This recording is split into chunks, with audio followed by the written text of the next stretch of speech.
Hey guys, John Rettinger with john4lakers.com with a review and overview for you of the Blackberry Bold for AT&T. So before I go into my thoughts and reactions to the device, I want to walk you through it so you can see what the device looks like, and I'll help you give a better sense of where I'm coming from when I talk about the review. So let's get started. Alright guys, so here is the Blackberry Bold for AT&T service. I'll give you guys just a nice overview of it here.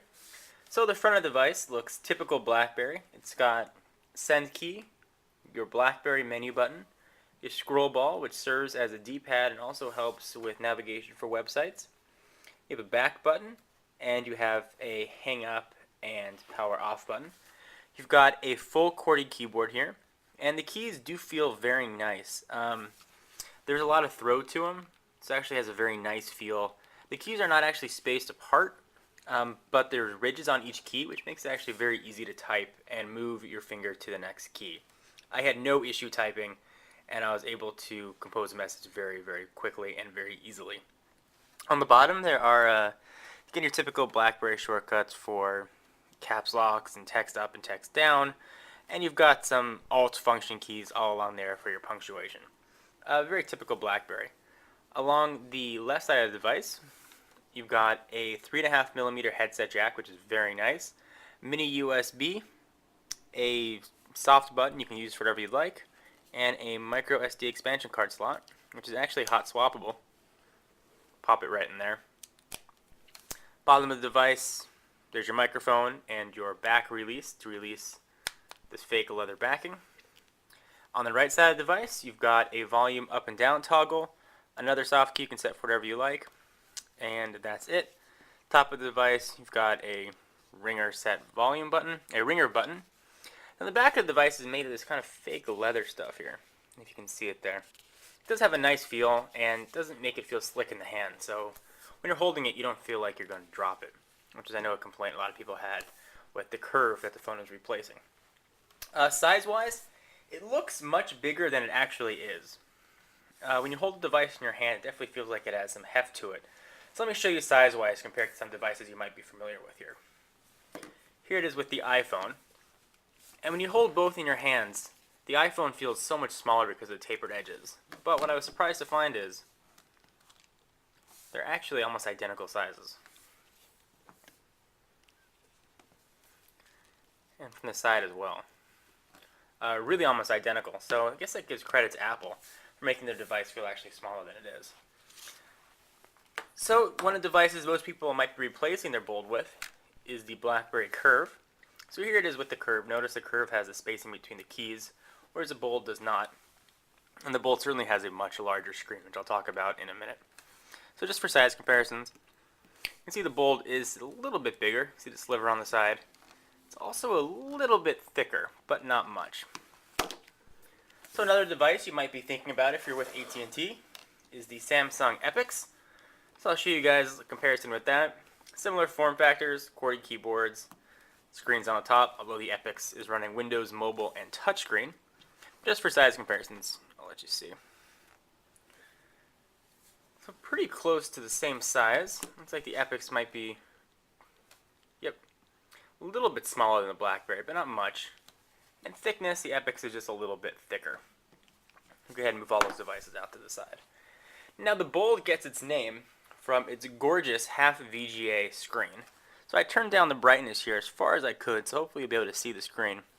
I know this video won't do it justice, but it is an absolutely gorgeous screen. One of the best I've seen on a mobile device. Let me zoom in so you guys can get a better look here. Okay, so you're greeted with the typical BlackBerry home screen, but the icons are actually just a little bit different now. It's got sort of a neon look when you scroll across to them. It's a very nice look that RIM has added to their newer devices. The BlackBerry button, that same theme, bring this down maybe a little better, that same theme kind of carries out through. It looks like neon wiring almost for each of the icons. So paramount to me for a mobile device, aside from call quality, is browser. And the browser on the BlackBerry Bold is not as good as I was expecting it to be. So let me go ahead and give you guys a real quick example of that. Okay, so we're on a local Wi-Fi network here. I'll go ahead and load john4lakers.com.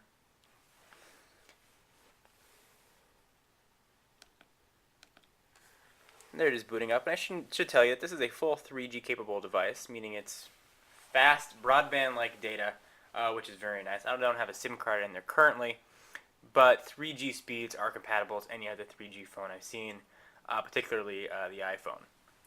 Now, Blackberries in the past, notably the Curve and the Pearl, had awful browsers. RIM was not known for their internet capabilities on their phones. They're really trying to change that with the Blackberry Bold. So I'm going to give you an example of what typical internet looks like on the Bold and tell you some of the positive and negatives about it. First, it is definitely the best browser that Research in Motion, also known as RIM, has put out. It is capable of rendering full HTML web pages, which essentially means you see the pages on your phone as you would on a computer, which is very nice, and the first time I've really been able to do that. So let me move this over here. So there's a full John 4 Lakers. I don't know if you guys can be able to see that, but the text is very small, and the scroll ball right there actually serves as a little bit of a mouse, and you can move it around, and you have to navigate left and right with it. And the text is way too small to read, so you have to keep zooming in to view the text. As you zoom in, you have to keep scrolling left and scrolling right to really see anything, which is a bit on the unfortunate side. Keep going down. So the browser, while it does display full HTML pages, is not perfect. Certainly text wrapping would be a nice feature. They do have it, but it has not been perfected. And I think an easier navigation and zoom method would certainly be a welcome addition to the Bold.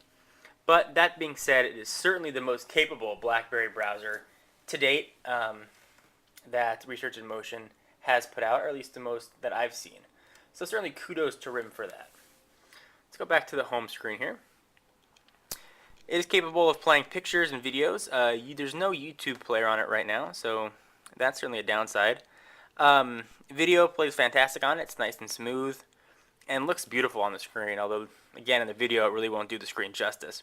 It does have a full built-in assisted GPS, 3G, and it's a quad-band phone, meaning it'll work with any network in the world, which is very nice. Go back to the home screen here. You can customize the background, you can set your ringtone profiles, and of course you get that fantastic BlackBerry push email, which really has been untouched by any other company, Microsoft and Apple included.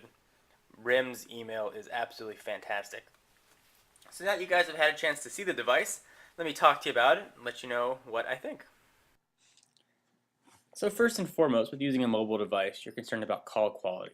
And I'm very happy to admit that call quality on the Bold was fantastic. I did some rigorous testing on 3G and Edge networks, and I made a transition from 3G to Edge and handled everything perfectly. Callers on the other end did not say they hear any hissing. I didn't hear any hissing, no background noises. Everybody said it was perfectly clear, which was very nice. Transition from 3G to Edge, didn't drop calls. User at the other end didn't hear any static. It was a nice smooth transition, which again is very nice for a 3G device.